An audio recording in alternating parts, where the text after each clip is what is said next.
Hello guys, pag-usapan lang natin ang breaking news. Ayon kasi sa balita, OMG, ABS-CBN Star Magic pinunterya ng Katniel fans sa pagbabalik ng Katniel.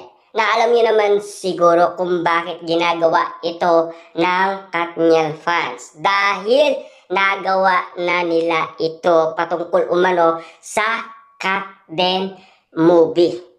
Na alam niyo naman siguro ha. Nung nag-viral nga naman kasi sina Alden Richard at Catherine Bernardo, kinumbinsi na ng mga loyal fans ni Alden Richard at Catherine Bernardo ang ABS-CBN at ang GMA Network. Kung bakit nga naman kasi nagkaroon muli ng movie ang Katden. Papaano nga naman kasi laging viral at siyempre, laging nagpapakilig sina Alden Richard at Catherine Bernardo.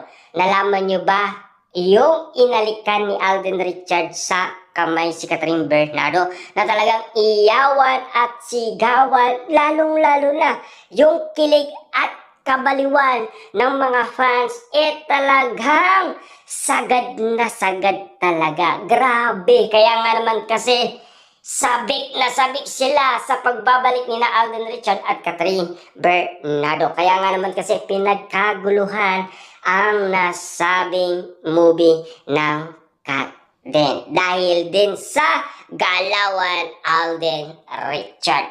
Pero ngayon, ang nag-iingay ang mga loyal fans ni Catherine Bernardo at Daniel Padilla. Sinisigurado na nila na talagang matutupad na ang kailingan nila na talagang matuloy na ang nasabing comeback ng Katniel. Dahil marami na kasing napapag-usapan na kumakalat ngayon sa social media. Na alam niyo naman siguro, matagal na itong bulong-bulungan at lalong-lalo na may binulong pa umano si Catherine Bernardo ng walang nakakaalam ni isa. Siyempre, ang mga loyal fans lang ni Daniel Padilla. Pero, may mga kumakalat kung bakit binulungan ni Catherine Bernardo ang mga loyal fans ni Daniel Padilla. Ayon kasi sa balita, baka yung pagbabalik ng Katniel at yung bagong movie na gagawin ng Katniel. Alam niyo naman siguro, nag-ingay ang ABS-CBN noong 2025 dahil sa ABS-CBN Ball 2025. At lalo-lalo na, nag-ingay din si Sian Gasa noon, di ba? 99.9% nagkaayos at nagkabalikan daw ang Katniel. Yan kasi ang bulong-bulungan. At saka, malapit na ang kamatayan umano ni Summer, ang paboritong aso ng Katniel. October yun ha. Iintayin natin ang kaganapan na yun kung ang dalawa ay sabay pa rin magpo-post ng nasabing alaala ni Summer, ang simbolo ng pagmamahalan Katniel. Na alam niyo naman siguro, 2024. Siyempre, si Catherine Bernardo ay nasa Canada. Diba? At siyempre, ang pagkakataon niya naman kasi tila sumabog ang balita. Ang alaala ni Summer ay pinost ni Daniel Padilla at ginaya ni Catherine Bernardo. Kaya nga naman kasi nagulat umano ang mga Katniel fans na parang may ibig sabihin or parang may meaningful ang ginawa ni Daniel Padilla at Catherine Bernardo. Yun pala, nag-iingay lang sila kung ano ang masasabi ng mga loyal fans at mga netizens. Na alam niyo naman siguro, may mga iba pang mga mema na hindi pa andang bumalik sina Daniel Padilla at Catherine Bernardo. Pero ang mga loyal fans, handang-handa na. Kaya nga naman kasi, lalaban na sila sa gera.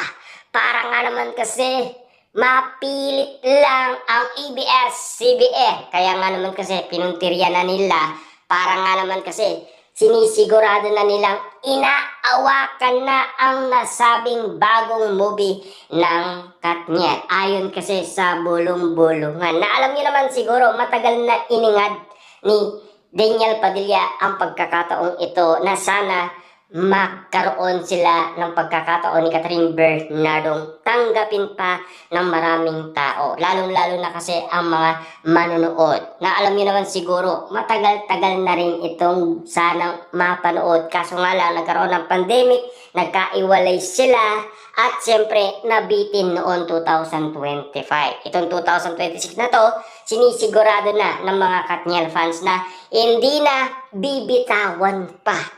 Handa na silang ipaglaban ang pagkakataon ng Katniel.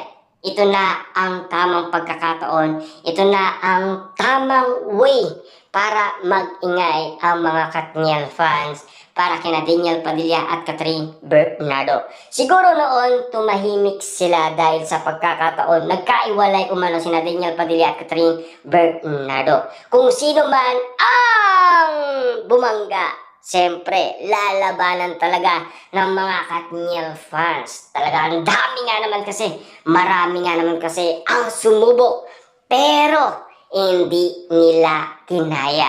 Ang dami nga naman kasi, ang dami-dami nga naman kasing nalink kay Daniel Padilla. Una, Gillian Vicencio. Grabe, na-trauma yun na. Andrea Brillantes, na-trauma din yun na. At lalong-lalo na, yung kaibigan pa ni Andrea Brillantes, pinuntirya din ng Katniel fans. Hindi rin umubra. Kasi pinipilit umano ng mga loyal fans. Pero hindi umamin, di ba? At lalong-lalo na, Kyla Estrada. Kita yun naman, di ba? Binura niya ang kanyang account sa Twitter. Na alam niyo naman siguro, ex na. Pero ngayon, siyempre si Mayor Mark Alcala na umay na ang karamihan. Na alam niyo naman siguro, hindi pa naman sila umamin. At lalong-lalo na sila Daniel Padilla, hindi naman din umamin. May pagkakataon pa rin ang mga Katniel fans. Kaya umaasa pa rin sila na sana matuloy at magkaroon ng balikan. At sana maunawaan din ni Daniel Padilla at Catherine Bernardo ang kanilang pagkakamali. At lalong-lalo na sana itama nila ang kanilang hindi pagkakaintindihan ni Daniel Padilla. Para nga naman kasi tuloy na sa kasalan. At sana maging masaya na sina Daniel Padilla at Catherine Bernardo. Na alam niyo naman siguro, ginagaya ni Catherine Bernardo si Daniel Padilla.